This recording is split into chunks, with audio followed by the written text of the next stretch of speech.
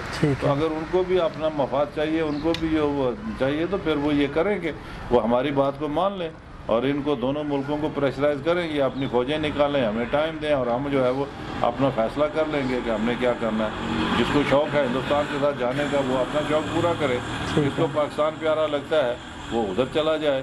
تو جو پھر سچے اور کھرے لوگ ہیں جو اپنا گھر اپنے ہاتھ میں رکھنا چاہتے ہیں, اس کی نوک پلک کو ٹھیک کرنا چاہتے ہیں, اس کی خرابیاں دور کرنا چاہتے ہیں, تو وہ پھر اپنا فیصلہ خود کر لیں گے. اس میں تو کوئی مشکل بات ہے ہی نہیں نا کہ اس کا فیصلہ نہیں ہو سکتا. فیصلہ تو سیدھا ہے, دونوں نے لکھ کر دیا اپنی فوجیں نکالو, بس جاؤ بھائی, ہمارے حال پر چھوڑو, ہم فیصلہ کر لیں گے. کوئی ملک دنیا کا کوئی اپنی مفادات کے خلاف جنگ نہیں لڑتا ہے. ٹھیک ہے. یہ دو ملک بیوقوف ہیں 70 سال سے جو ہمارے اوپر قابض ہیں, اور پھر یہ کہتے ہیں ہم انویسٹمنٹ کر رہے ہیں. بھائی نقصان جدھر سے ہو رہا ہو ادھر سے ایک سے دوسرے دن دکاندار اس کو دکان کو بند کر کے چلا جاتا ہے. وہ سمجھتا ہے کہ یہاں مجھے جو ہے فائدہ ہونے کی بجائے الٹا دن بدن نقصان ہوگا, تو وہ نہیں, تو بیٹھتا تو وہی ہے جس کو فائدہ ہوتا ہے. اگر ان کو نقصان ہے, فائدہ نہیں ہے, تو پھر یہ چھوڑ کے چلے کیوں نہیں جاتے. ٹھیک ہے, یہ صرف کہنے کی باتیں ہیں, دکھانے کے لیے ہے. اندر سے جو ہے یہ دونوں جو ہے ہمارے وسائل کو لوٹتے ہیں, ہمارے وسائل پر قابض ہیں, ہمارے وسائل ان کے دونوں کے قبضے میں ہیں. جب تک یہ قبضہ ان کا برقرار ہے تب تک جو ہے وہ ہماری جو ہے وہ سنوائی نہیں ہو سکتی. اچھا بار صاحب, بہت شکریہ آج کے اس پروگرام کے لیے, آپ نے ہمیں وقت دیا. ناظرین محترم, زندگی محض زندہ رہنے کا نام نہیں ہے, اور نہ ہی زندگی محض سانس لینے کا نام ہے. آزادی زندگی ہے اور غلامی موت ہے. ناظرین محترم, کشمیریوں نے نہ تو کل کسی غاصب, کسی قابض اور کسی جابر کی غلامی کو قبول کیا تھا, اور نہ ہی کشمیری آج کسی غاصب کی غلامی کو قبول کرنے کو تیار ہیں. ناظرین محترم, سمپل سا فارمولہ ہے کہ اگر زمین کے ذروں سے لے کر آسمان کی وسطوں تک ہر جاندار آزادی کا طلبگار ہے, تو ہم کشمیریوں کا حق بھی آزادی کا ہے. اور ناظرین محترم, پروگرام ختم کرتے ہوئے اپنے نوجوانوں, اپنے بزرگوں, اپنی ماؤں اور اپنی بہنوں سے بس یہی کہوں گا, آسمان جلتی ہوئی زمین پر نہیں آنے والا, اب کوئی اور پیغمبر نہیں آنے والا. پیاس کہتی ہے ریت نچوڑی جائے, اپنے حصے میں سمندر نہیں آنے والا. تو پکارے گا تو صحن حرم آئیں گے, پر اڑاتے ہوئے نصرت کے علم آئیں گے. اب ابابیلوں کی مانند ہم آئیں گے, یہ الگ بات ہے تعداد میں کم آئیں گے. ناظرین محترم, آج کے اس پروگرام سے اتنا ہی, اور اگر مزید کسی اور اہم معاملے کی طرف آپ ہماری توجہ دلانا چاہیں تو ہمارا ای میل ایڈریس اور واٹس ایپ نمبر آپ اپنی ٹیلی ویژن سکرینز پر دیکھ سکتے ہیں. تو آج کے لیے اپنے میزبان فیضان منور کو اجازت دیجیے. اللہ نگہبان.